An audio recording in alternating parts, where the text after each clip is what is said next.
Olá, seja bem-vindo ao canal do Instituto do Movimento da Tradição Teonomista Reformada Brasileira. Eu sou Caleb Elias de Carvalho Barbosa e este é o terceiro episódio da série O Pacto do Domínio, Gênesis, em que analisamos os fundamentos bíblicos do mandato cultural, da autoridade delegada ao homem e da missão civilizacional conforme estabelecida no princípio pelo próprio Deus. No primeiro episódio, vimos que Deus criou todas as coisas com um propósito, ordem e sob sua soberania absoluta. No segundo, refletimos sobre o fato de que o homem foi criado à imagem de Deus, o que significa que recebeu autoridade representativa e uma função teocrática, multiplicar, encher, sujeitar e dominar a terra, sempre em submissão ao Senhor e à sua revelação. Neste terceiro episódio, daremos um passo decisivo na compreensão dessa função. Exploraremos as três dimensões que estruturam a imagem de Deus no homem.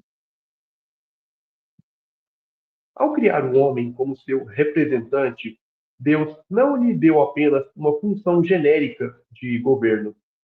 Ele estruturou sua missão de forma tríplice, como sacerdote, profeta e rei. Esses três ofícios não são meramente títulos espirituais ou categorias teológicas abstratas. Eles são expressões concretas da autoridade delegada por Deus e definem como o homem deve se relacionar com Deus, com a criação e com os demais seres humanos. Como sacerdote, o homem cultua, santifica, intercede e consagra o mundo a Deus.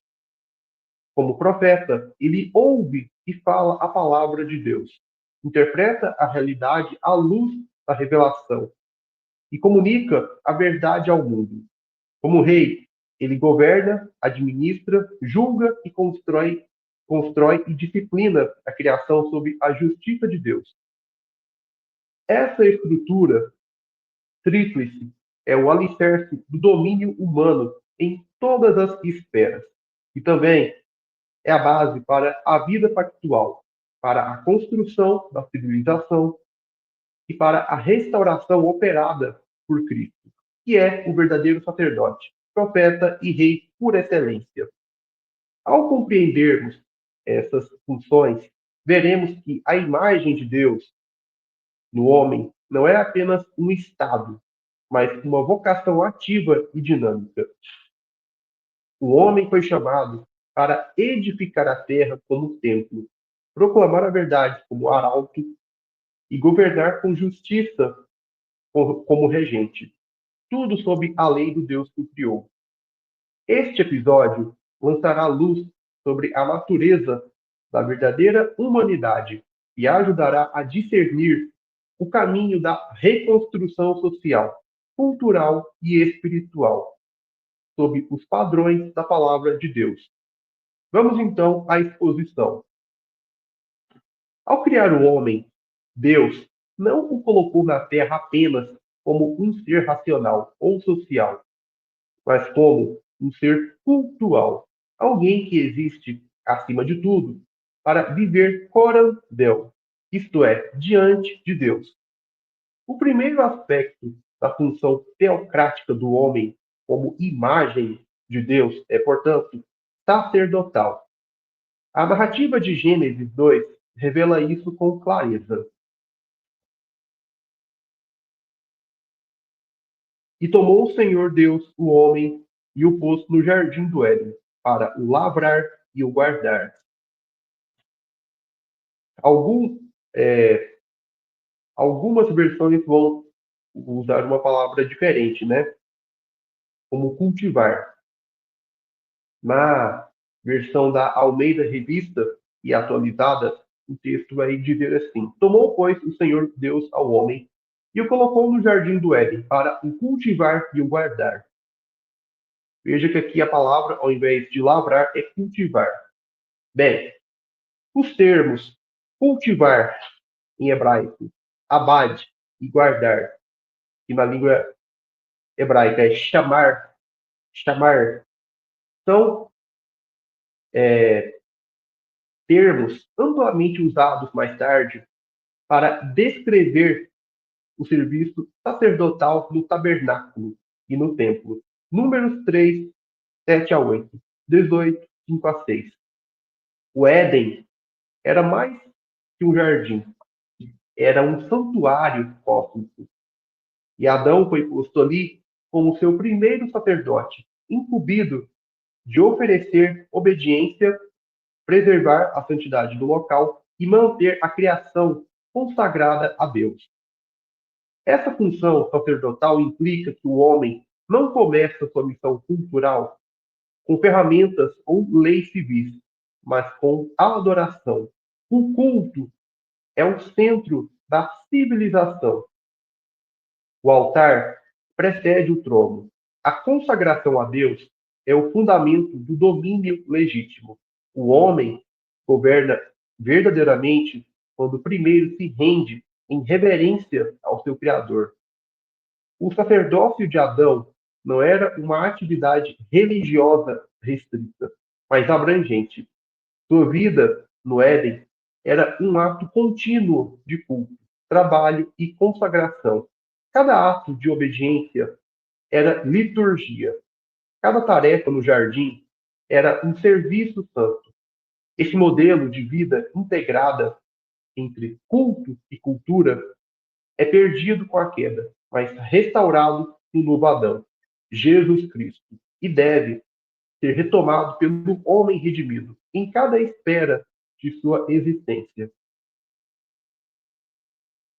Além disso,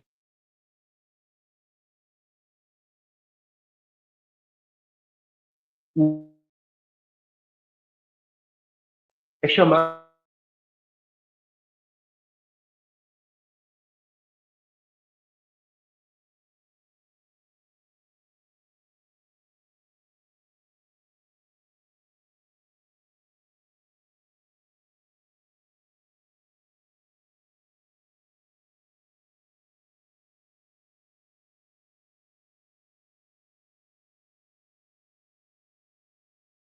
palácio no Éden. Ele não guardou o templo, não foi vigilante, não exerceu sua função sacerdotal.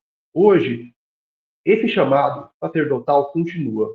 Cada homem é chamado a começar sua reconstrução a partir do altar, restaurando o culto puro, a obediência sincera, a separação do mundo e a santificação do espaço que ocupa. Cada família cristã é um pequeno santuário. Cada igreja local é uma embaixada do reino. Cada vocação é um serviço consagrado. O mundo precisa ser trazido de volta à sua destinação original, ser templo do Deus vivo. E é exatamente por isso que a batalha cultural, no fundo, é uma batalha de cultos ou religiosa. Cada civilização é construída a partir de um altar, ou do altar de Deus, ou do altar do homem. A cultura que despreza a adoração verdadeira inevitavelmente sucumbe à idolatria. Toda idolatria é uma guerra contra a função sacerdotal do homem. Toda restauração começa com a adoração. O homem é, em sua essência, sacerdote do mundo. E quando ele assume essa função de forma fiel, ele consagra sua vida, seu trabalho, sua casa e sua civilização ao Rei dos Reis.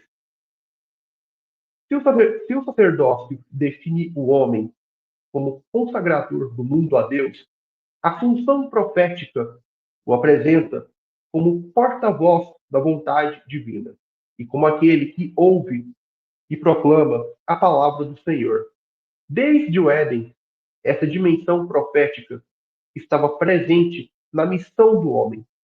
Gênesis 2, 16 a 17, nos mostra Deus comunicando diretamente com Adão. E o Senhor Deus lhe deu esta ordem: De toda árvore do jardim comerás livremente, mas da árvore do conhecimento do bem e do mal não comerás. Essa comunicação verbal revela um fato fundamental. O homem foi criado para receber e transmitir revelação. Ele não era apenas um ser inteligente, mas um ser revelacional. Deus falou com o homem e o homem deveria viver, pensar, interpretar a realidade e governar com base nessa palavra.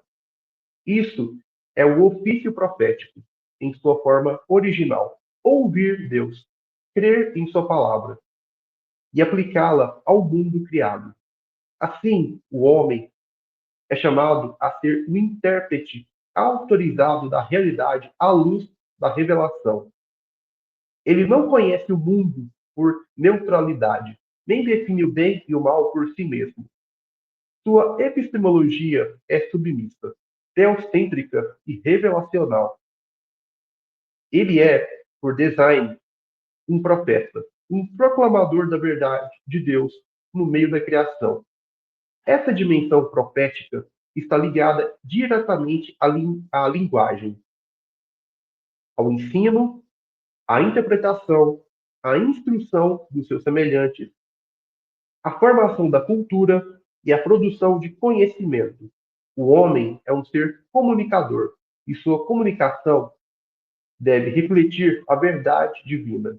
Ele é chamado a instruir sua casa, educar seus filhos e organizar a vida social e cultural com base na revelação do Criador.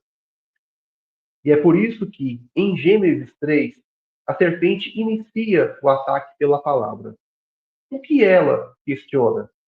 Foi assim que Deus disse? A guerra do Éden é uma guerra de epistemologia, de autoridade revelacional. E o fracasso de Adão não foi apenas passividade sacerdotal, mas omissão profética. Ele não repreendeu a serpente, não reafirmou a palavra de Deus, não defendeu a verdade diante da mentira. O silêncio de Adão foi a ruína da humanidade. Hoje, o homem continua sendo responsável por sua função profética. Isso não significa que todo homem é chamado para o ofício extraordinário de profeta, como no Antigo Testamento, mas sim que todo homem, como imagem de Deus, deve ser testemunha, comunicador, defensor e aplicador da verdade revelada. Isso vale para pais, pastores, professores, magistrados, governantes e qualquer um que exerça liderança ou influência. Negar a função profética é abandonar o fundamento da verdade. O resultado disso é o relativismo, o secularismo e a falsa liberdade. A civilização moderna rejeitou a palavra de Deus como norma pública e substituiu-a por discursos humanos, e com isso perdeu o rumo da realidade.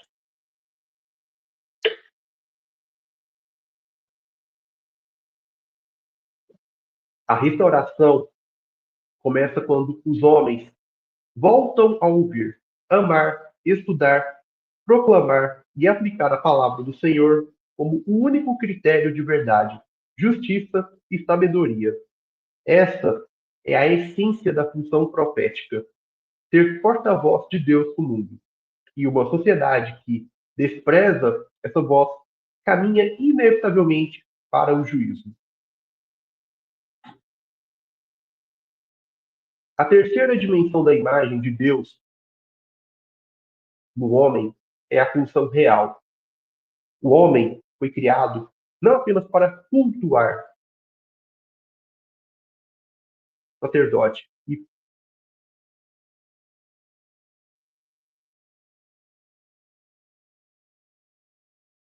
filho. Sede fecundos, multiplicai-vos, enchei a terra e sujeitai-a, dominai.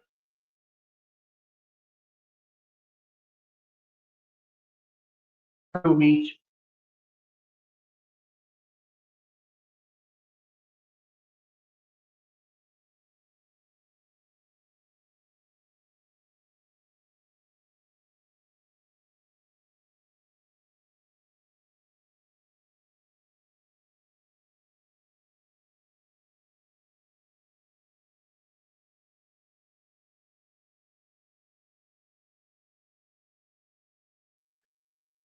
Esse governo, porém, não é autônomo. O homem exerce sua realeza,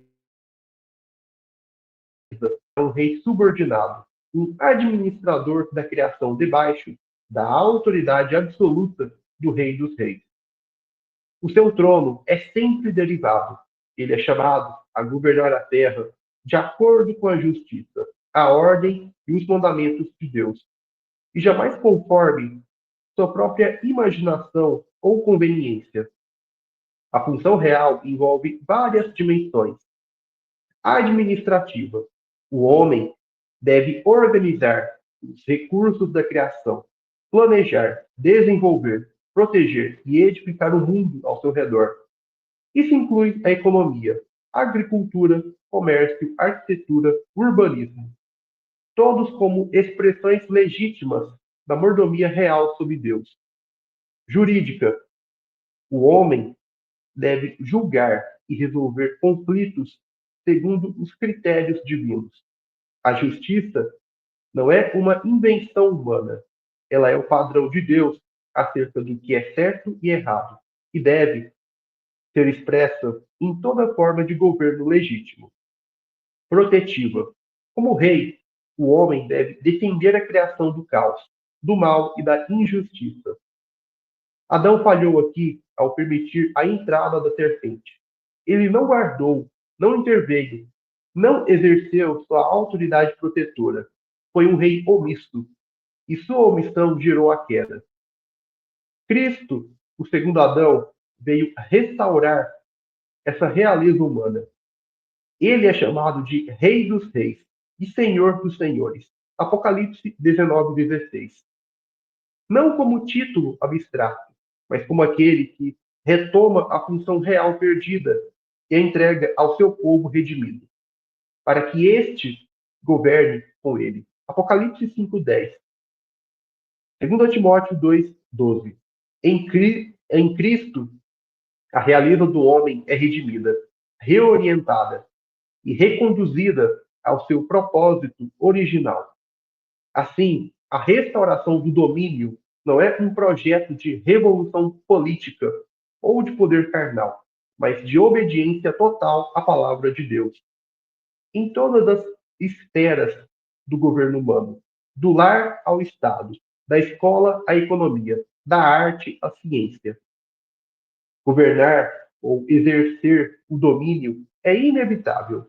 A única questão é sob qual lei, sob qual senhorio. A função real do homem é inseparável da teonomia. A autoridade legítima só pode ser exercida quando ancorada na lei de Deus. O domínio bíblico não é tirania, é serviço. Não é opressão, é justiça. O rei piedoso governa sob a palavra, para a glória de Deus e para o bem da criação. Portanto, o homem, como rei, é chamado a restaurar o mundo, reconstruir a civilização e expandir o reino, não em nome de si mesmo, mas como instrumento fiel do verdadeiro rei.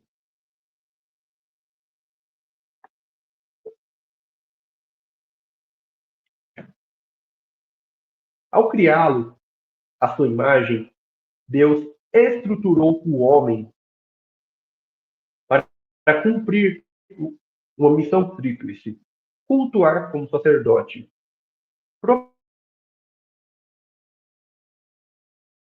função define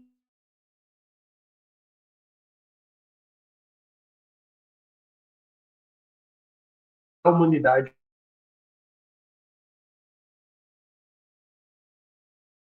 O domínio humano não é um ato artifício teocrático de culto, verdade e justiça.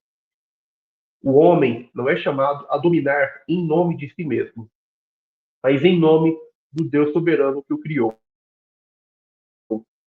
Falou com ele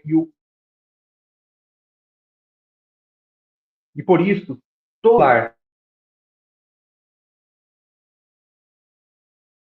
todo Estado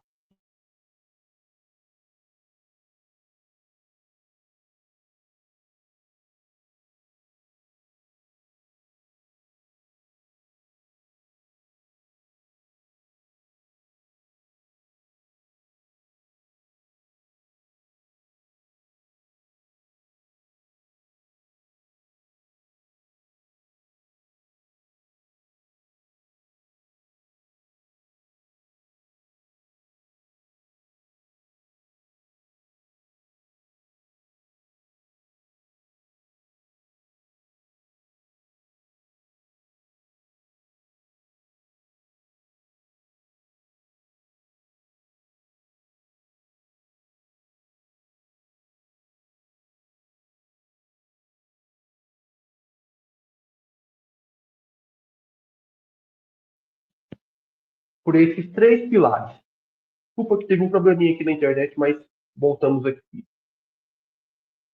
Bom, todo exercício legítimo de autoridade no lar, na igreja ou no Estado deve ser moldado por esses três pilares: adoração fiel, fidelidade doutrinária e justiça bíblica.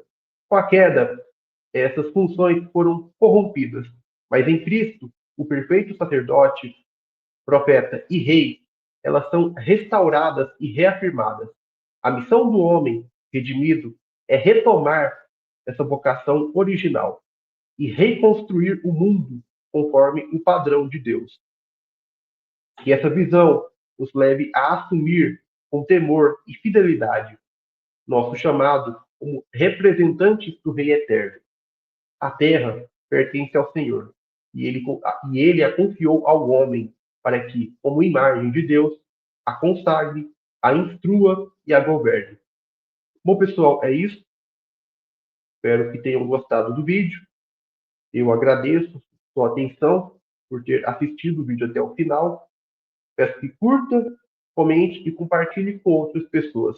E continue acompanhando o canal do Instituto do Movimento da Tradição Teonomista Reformada Brasileira. É isso, pessoal. Um forte abraço e até o nosso próximo encontro.